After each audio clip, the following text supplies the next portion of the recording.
آج ہماری young generation کے دماغوں سے خدا کا تصور آہستہ آہستہ گرل فرینڈ بوائے فرینڈ کا سسٹم کیوں آ رہا ہے ہماری سوسائٹی؟ غیر مسلموں میں ہے نا یہ گرل فرینڈ بوائے فرینڈ ہے کہ نہیں؟ بولو نا کیا ہو گیا؟ ہاں بول دو یار، کیا جا رہے ہیں؟ بتا رہے ہوتے ہیں دوست یار میری گرل فرینڈ، خدا نے اس کی اجازت دی ہے تو نہیں بولنے میں کیا جا رہا ہے؟ سارے بول دو نہیں دی اجازت۔ قرآن میں ہے نا ولا متخذاتی اخدان ولا متخذی اخدان، چھپی دوستیاں۔ پہلے زمانے میں چونکہ گرل فرینڈ کو بہت ہی بےہودہ حرکت سمجھا جاتا تھا، اس لیے چھپ کے دوستی کی جاتی تھی عورتوں سے۔ یہ بغیرتی اس دور میں نہیں تھی، اس لیے قرآن نے گرل فرینڈ کو کہا چھپی دوستی، یہ اس سے بڑی برائی ہے۔ آپ کھلی دوستی شروع کر دو اس سے۔ دوست کو بتا رہا ہوتا ہے میری گرل فرینڈ، او بھائی یہ ہندوؤں کا کلچر ہے، یہ انگریزوں کا کلچر ہے، یہ قرآن کو ماننے والوں پہ یہ لفظ سوٹ بولو نہیں کرتا۔ یہ ناپاک پلید گندا رشتہ ہے، اس کو فخر سے مت بتایا کرو۔ کافر خدا کی دی ہوئی نعمتوں کا انکار کرتا ہے، وہ کہتا ہے کہ یہ خود بخود خربوزہ ایک نیچرل پروسیس ہے جس کے تحت ہم کھا رہے ہیں، گوشت ایک نیچرل پروسیس ہے کہ گھاس گائے کھاتی ہے تو اس سے گوشت بن جاتا ہے تو ہم کھا لیتے ہیں۔ ہم کہتے ہیں یہ نیچر خود سے کچھ بھی نہیں ہے، اس نیچر کا ایک کریٹر ہے، تو کون ہے؟ خالق ہے۔ ہمارے پاس اس کے دلائل ہے۔ جب ہم اس خدا کو مانتے ہیں تو ہم یہ بھی کوشش کرتے ہیں کہ اس خدا کا انٹروڈکشن کیا ہے، ہمیں وہ اسلام کے علاوہ کہیں بھی وہ تعارف نہیں ملتا۔ اگر اسلام کے علاوہ کوئی اور مذہب انٹروڈکشن کرا دیتا تو ہم اس کو فالو کر لیتے، ہے ہی نہیں اسلام کے مقابلے میں کوئی، کسی نے بتایا نہیں خدا کا تعارف کیا، اور اتنا بہترین انٹروڈکشن، اتنا بہترین تعارف۔ کوئی کہہ سکتا ہے نا کہ اللہ کو تو مان لیا تو اللہ کو اللہ کیوں کہہ رہے ہو آپ؟ بھائی اللہ کے علاوہ کوئی اور خدا ہوتا تو وہ بتائے نا میں بھی ہوں۔ بات ہی جب اللہ کر رہا ہے، اس نے تورات بھی اللہ نے نازل کی، انجیل بھی اللہ نے نازل کی، اور قرآن بھی اللہ نے نازل کیا، موسیٰ کلیم اللہ کو اللہ نے بھیجا، عیسیٰ علیہ السلام کو اللہ نے بھیجا، محمد صلی اللہ علیہ وسلم کو اللہ نے بھیجا۔ جب سارے کام اور پھر الحمد سے لے کے والناس تک وہ اپنا نام اللہ ہی بتا رہا ہے، وہ احکامات بھی وہ دے رہا ہے، تو ہم اس خدا کو مانیں گے جو بولتا بھی ہے، اپنا تعارف بھی کرواتا ہے، یہ بھی بتاتا ہے میں کن چیزوں سے خوش ہوتا ہوں، یہ بھی بتاتا ہے میں کن چیزوں سے ناراض ہوتا ہوں۔ گونگے بہرے خدا کی ہمیں ضرورت بولو نا نہیں ہے، جس کا پتہ ہی نہیں مارکیٹ میں وہ ہے کہ بہت سے کافر مانتے ہیں خدا کو گاڈ ہے، کہتے ہیں یہ مسلمانوں والا اللہ نہیں مانتے۔ ہم کون سا مانتے ہو جو بولتا ہی نہیں ہے؟ دیکھو مجھے ایک بات بتاؤ یار، تم لوگ کو مثال کے بغیر بات سمجھ میں آتی نہیں، جب تک بدتمیزی والی مثال نہ ہو نا۔ مجھے ایک بات بتاؤ، ایک آدمی کی بیوی ہے، وسیم آ کے کہتا ہے یہ میری بیوی ہے، زید صاحب چپ چاپ بیٹھے ہوئے ہیں، اور وہ بیوی بھی اس کے ساتھ جا رہی گھوم رہی ہے، انجوائے کر رہے ہیں، راتیں بھی گزار رہے ہیں، بچے بھی پیدا ہو رہے ہیں، زید چپ چاپ 10 سال تک خاموش بیٹھا ہوا ہے۔ اب کوئی بندہ آ کے کہتا ہے کہ یار یہ زید کی، کیونکہ وسیم ہی کے ساتھ رہتی ہے، بچے بھی وہیں پیدا ہو رہے ہیں اور جو ہے جاتی بھی ہے، کہتے ہیں نہیں یار یہ زید، ہم کہتے ہیں مدعی سوز گواہ، اگر یہ زید کی ہے تو وہ منہ سے خود کیوں نہیں پھوٹتا، چپ کیوں بیٹھا ہوا ہے وہ؟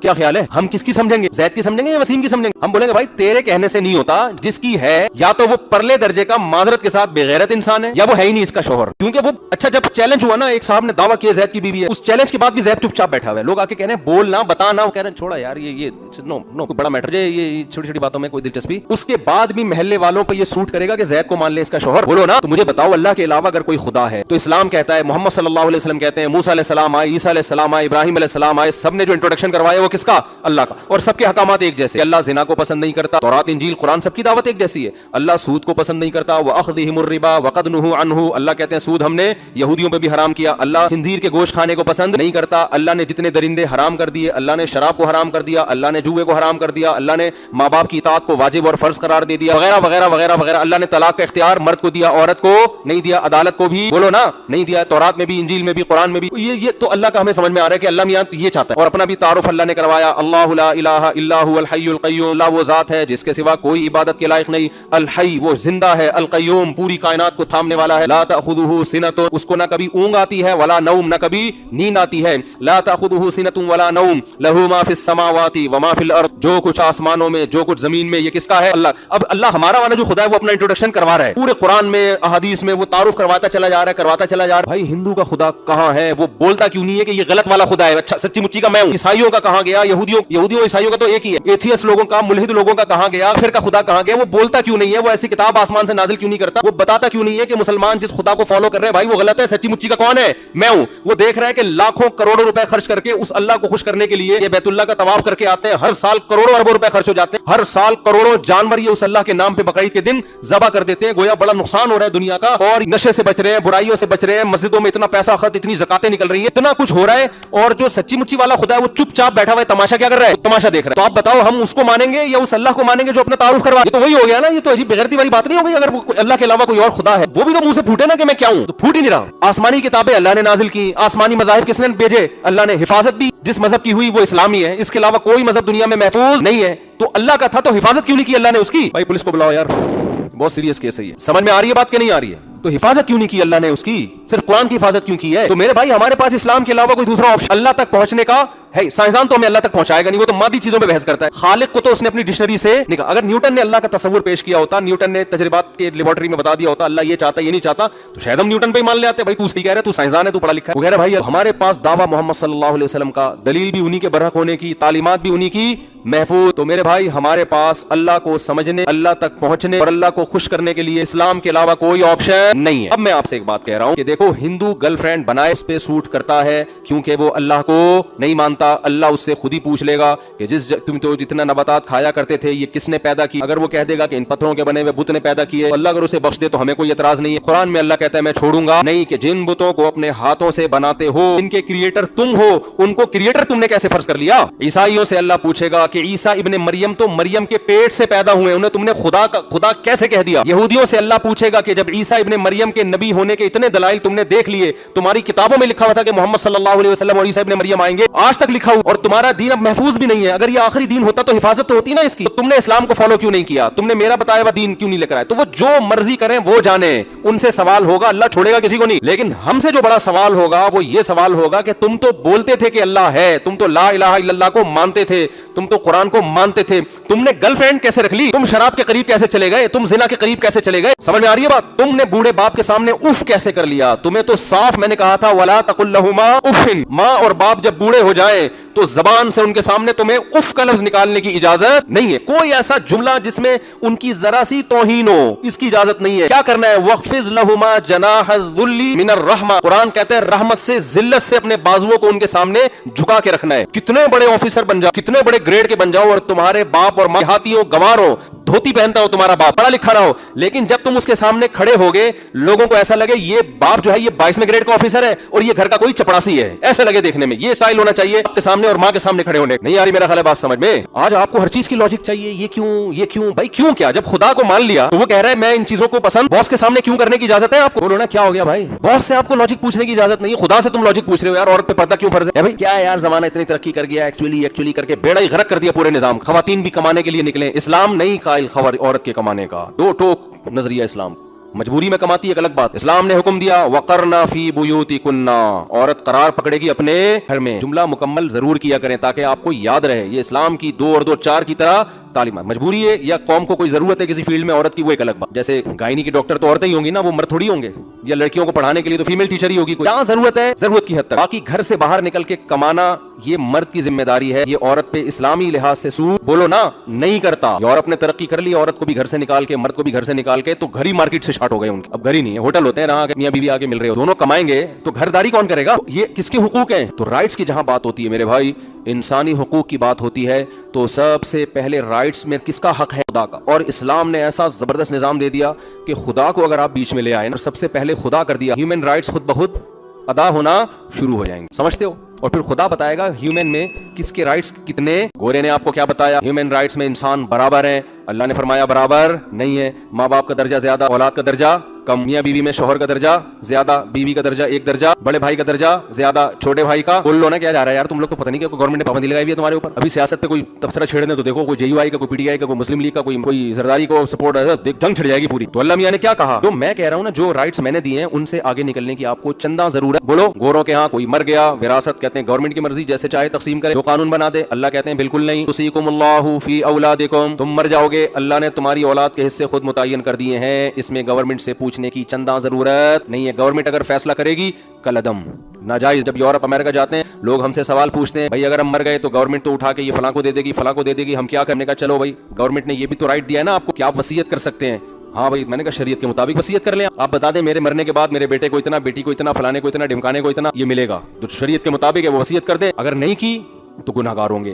کیوں؟ آپ کو پتا ہے میرے مرنے کے بعد پھر اولاد کو نہیں ملے گی، یا جس کو کم ملنا ہے اس کو زیادہ مل جائے گا، زیادہ ملنا ہے کم مل جائے گا، تو یہ ظلم ہوگا۔ تو اس ظلم سے بچنے کے لیے آپ پر فرض ہے کہ ملکی قانون بھی نہ ٹوٹے، آپ کیا کر دیں؟ بعض دفعہ وصیت نہیں کی ہوتی یا یہ وصیت کر دی ہوتی ہے سب کو برابر ملے، یہ بھی بہت ہوتا ہے۔ اب بیٹے کا حصہ بن رہا ہے 1 کروڑ، بیٹی کا بن رہا ہے اسلامی روح سے 50 لاکھ، وہاں کیا ہوتا ہے بیٹی کہتی ہے جب میرا بھی 1 کروڑ اس کا بھی 1 کروڑ میرے ابا نے وصیت کی اور گورنمنٹ کہتی ہے ملے گا، کورٹ سے بیٹی کو مل رہا ہوتا ہے 1 کروڑ، تو ہم اس کو کیا کہتے ہیں؟ اس میں 50 لاکھ آپ کے لیے حلال، چاہے اور کورٹ نے فیصلہ کیا ہو، یہ 50 لاکھ آپ کے لیے حلال۔ کیوں؟ یوصیکم اللہ فی اولادکم، کس کو کتنا دینا ہے اس میں خدائی قانون ہمارے پاس پہلے سے. اگر آپ یہ سمجھتے ہو خربوزہ اللہ نے پیدا کیا ہے اور یہ روٹی اللہ نے پیدا کی ہے، یہ گوشت جو ہم کھا رہے ہیں اللہ نے پیدا کیا ہے، اتنا تو اللہ کو حق بنتا ہے نا کہ وہ آپ کو بتا دے کہ کس کو کتنا حصہ دینا ہے. نہیں بھی لفٹ کرانے کے لیے اگر آپ تیار نہیں ہے، ایسے خدا کو ماننا نہ ماننا برابر. پھر اللہ کہتے ہیں مجھے ماننے کی، جیسے انگریز کتنا مانتے ہیں، او مائی گاڈ، بس یہ اللہ کو مانتے. ان سے پوچھو گاڈ کہتے ہیں شراب حرام ہے، کہہ رہے یار یہ مذہبی پادریوں کی باتیں، مولویوں کی باتیں ایک طرف رکھو. او مائی گاڈ کیسی بات کر رہے ہو. پھر دوبارہ گاڈ کو لے آئے گا. اس کو بولو یہ گرل فرینڈ ہماری انجیل میں لکھی ہوئی ہے، بائبل میں لکھا ہے گرل فرینڈ نہیں ہوتی، نکاح ہوتا ہے. او مائی گاڈ کیسی باتیں کر رہے. گاڈ کا تذکرہ بہت کرے گا، قانون سارے ریاست کے قانون کو یا اپنے کلچر کو فالو کرے گا. اس سے بولو بھائی یہ جو آپ نے چڈا پہنا ہوا ہے نا، ناف سے لے کے گھٹنے تک کا حصہ چھپانا کیا ہے، گاڈ کی نظر میں فرض ہے. او مائی گاڈ کیسی باتیں کر رہے ہو. تو وہ چڑیاں بھی پہن لیتے ہیں اور وہ بھی تکلف ہے. ابھی اگلی صدی میں چڈی وڈی بھی مارکیٹ سے شارٹ. تو جس حساب سے وہ ماڈرن ہوتے چلے جا رہے ہیں نا، تو لگتا نہیں ہے کہ کوئی یہ تکلف، کیونکہ سائنسی ترقی میں چڈی بھی رکاوٹ بنتی ہے. اب سائنسدان کو جب ترقی کرنی ہے تو پہلے نیکر پہنے گا پھر اتارے گا، پھر وہ کہتے ہیں یار آزاد بالکل بیٹھو جا کے بس. واللہ عالم حالات سے ایسا ہی لگ رہا ہے، کیونکہ پہلے وہ پورے کپڑے پہنتے تھے. چھوٹے ہوتے ہوتے ہوتے ہوتے یہ ترقی کی علامت سمجھی جانے لگی ہے. جتنا ترقی یافتہ ہوگا کپڑے اتنے ہی اس کے جسم سے کم. کپڑوں پہ پیسہ خوب لگ رہا ہے، کپڑا نہیں لگ رہا. حیرت کی بات ہے. ہمارے جو ماڈرن عورتیں ہیں نا، جو ماڈرن خواتین ہیں، ان کے کپڑوں پہ، غریب کے کپڑوں پہ پیسہ کم لگتا ہے، کپڑا زیادہ لگ رہا ہوتا ہے. اور ماڈرن خواتین کے ہاں کپڑوں پہ پیسہ بہت لگ رہا ہے مگر کپڑوں پہ کپڑا نہیں لگ رہا ہوتا. کپڑا ہے نہیں، پتہ نہیں پیسہ لگایا کس چیز پہ یار تم نے. سمجھ سے بالا تر ہے. تو گورے سے آپ پوچھیں گے تو گورا کہے گا او مائی گاڈ. تو قیامت کے دن جب اللہ گورے کو لے کر آئیں گے اپنی عدالت میں کہ یہ سب چیزیں میں نے بنائی تھیں، ذالک تقدیر، یہ مینجمنٹ یہ خود بخود نہیں ہو سکتی. تم نے تو نیوٹن کا قانون پڑھا تھا، گوروں نے تو، تمہارا گورے میں ہی پیدا ہوا تھا نیوٹن. اس نے کہا تھا کہ جب تک کوئی چیز کسی چیز کو حرکت نہ دی جائے وہ حرکت نہیں کر سکتی، چلتی ہوئی چیز کو روکا نہ جائے رک نہیں سکتی. تو ایک چیز کی کنڈیشن چینج نہیں ہو سکتی چینجر کے بغیر، تو کریٹر کے بغیر کریٹ کیسے ہو سکتی ہے؟ وہ نیوٹن ہی سے عبرت حاصل کر لیتے. نہیں یاری میرا خیال ہے بات سمجھ. چینجر کے بغیر اس کائنات میں چینج، تو نیوٹن تمہارا جو سائنسدان تھا وہی کہہ کر گیا ہے کہ چینجر کے بغیر چینجنگ نہیں ہو سکتی. تو خود ہی کھوپڑی استعمال کر کے اگلا خود ہی نتیجہ خاص کر لیتے کہ چینجنگ آسان ہے، وہ چینجر کے بغیر نہیں ہو سکتی. تو کریٹ ہونا یہ تو اور مشکل کام ہے، یہ کریٹر کے بغیر کیسے ہو گیا یہ؟ تو فوراً گورا جواب میں کہے گا اے اللہ میں تو تجھے مانتا ہوں، میں تو مانتا تھا گاڈ ہے، بس نام کا فرق تھا. مسلمان اس کو اللہ کہتے تھے، میں نے گاڈ کہہ دیا، تو صرف گاڈ کہنے کی وجہ سے تو مجھے جہنم میں ڈال رہا ہے.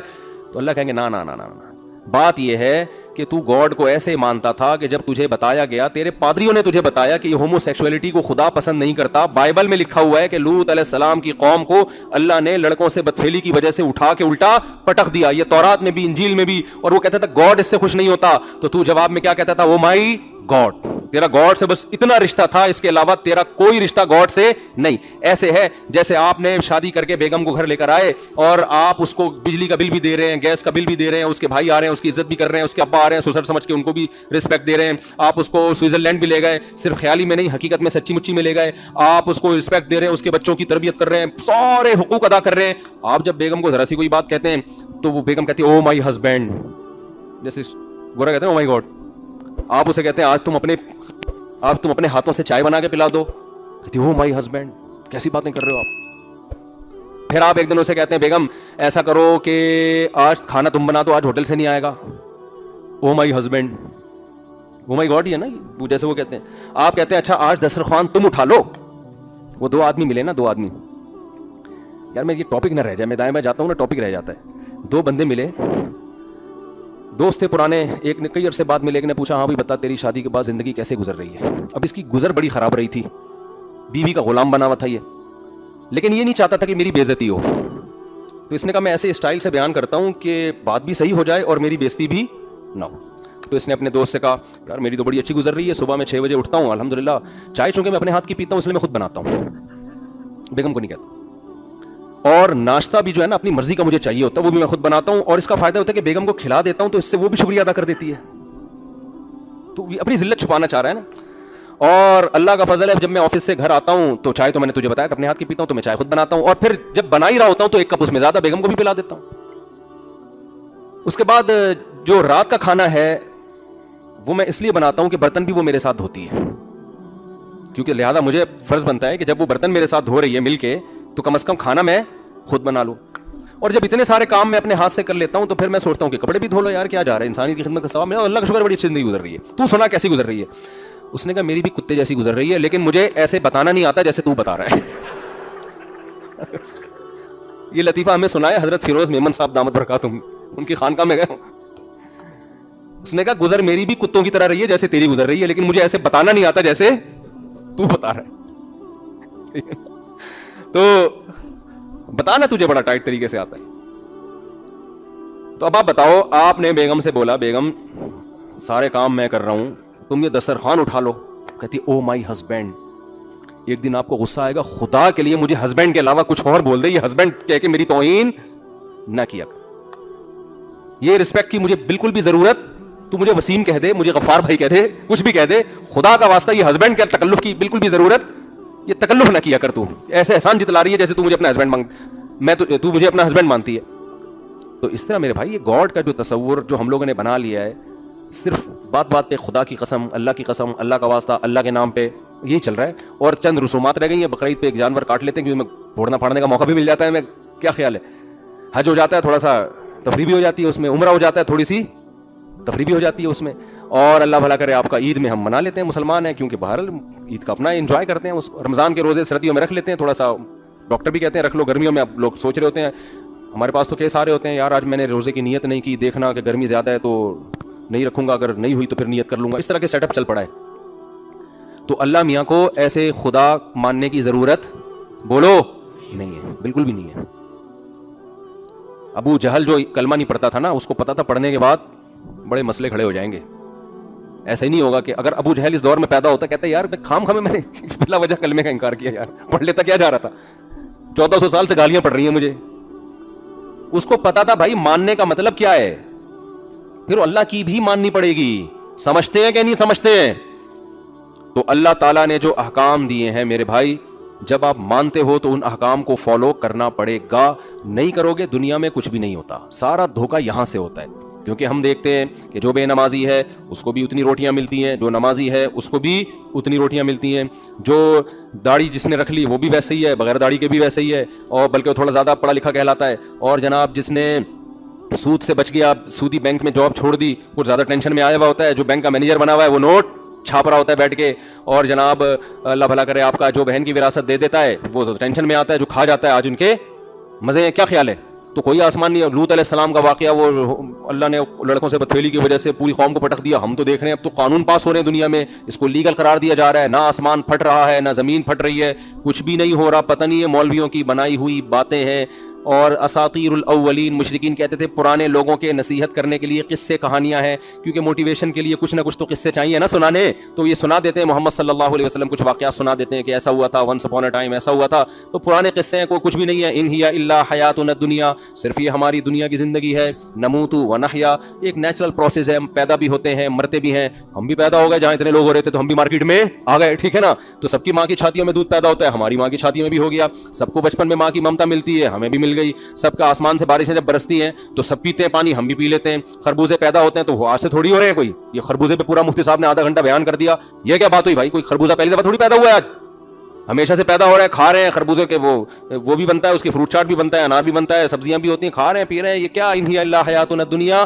نموت و نحیا، مرتے بھی ہیں زندہ بھی ہوتے ہیں، تو ایک دن آئے گا ہم 50 سال کے 60 سال کے اور 70 80 85 سال کے ہو کے بالآخر انتقال کر جائیں گے، تو ایک دن مر جائیں گے تو قبر میں دفنا دیے جائیں گے، پھر کیڑے آ کے لاش کو کھا کے ختم کر دیں گے، مولویوں کی باتیں، فرشتہ آتا ہے پوچھتا ہے من ربک، تمہارا رب کون ہے، نہ فرشتہ کسی نے دیکھا، نہ کوئی جو ہے وہ سوالات کبھی قبر کھول کے ہمیں نظر آئے کہ اندر ہو کیا رہا ہے، نہ ہمیں کبھی قبر میں آگ نظر آئی کہ جہنم کے گڑھوں میں سے گڑھا ہے، نہ کبھی قبر میں ہمیں کوئی باغ نظر آیا کہ جنت کے باغات میں سے ایک باغ ہے، سب بنائی ہوئی باتیں ہیں، قصے ہیں، کہانیاں ہیں، خربوزے کھاؤ اور موج مستی کرو اور زندگی گزار کے پتلی گلی سے نکل جاؤ۔ نہیں آ رہی بات میرا خیال ہے، تو یہ لائف اسٹائل ہے آج کس کا؟ ہاں کبھی کبھار ٹوپی پہن لیتا ہے کیونکہ کلچر ہے ہمارا، اسلام کلچر کا حصہ ہے نا، جیسے 25 دسمبر کو جتنے بھی کرسچن ہیں نا، چاہے وہ کرسچینٹی کو نہیں مانتے ہوں لیکن وہ میجورٹی ان میں چرچ چلی جاتی ہے کہ یار باپ دادا سے ایک چیز چلی آ رہی ہے کہ 25 دسمبر کو تو چرچ میں چلے جاؤ نا، تو ایسے ہی مسلمان کہتا ہے بھائی کوئی بھی نماز نہ پڑھو، جمعے کو تو تھوڑا نہا دھو لیا کرو، اس بہانے آدمی تھوڑا سا نہا دھو لیتا ہے، کیا خیال ہے؟ ٹوپی پہن لیا کرو، تھوڑا مسلمان لگتا ہے دیکھنے میں، سمجھ میں آ رہی ہے، اور ختنے بھی کرا لیتے ہیں، اور یار مر گئے تو جنازہ پڑھوا لو، ہر ایک قوم کا مرنے کا ایک خاص طریقہ ہوتا ہے، ہم تھوڑا چونکہ مسلم ٹائپ کے اور ذرا پروٹوکول کے ساتھ دفن ہو جاتا ہے، جنازہ ونازہ اگر بالفرض بخشش ہونی ہوئی تو ہو جائے گی، نہیں ہوئی تو کیڑے ویڑے کھا کے کیا کر دیں گے بھائی، اس کا بھی امکان ہے نا، ایسا نہ ہو کہ واقعی سچی مچی کا قبر کا عذاب ہی نکلے، تو تھوڑا سا سیف سائڈ بھی رکھی ہوئی ہے مسلمان نے،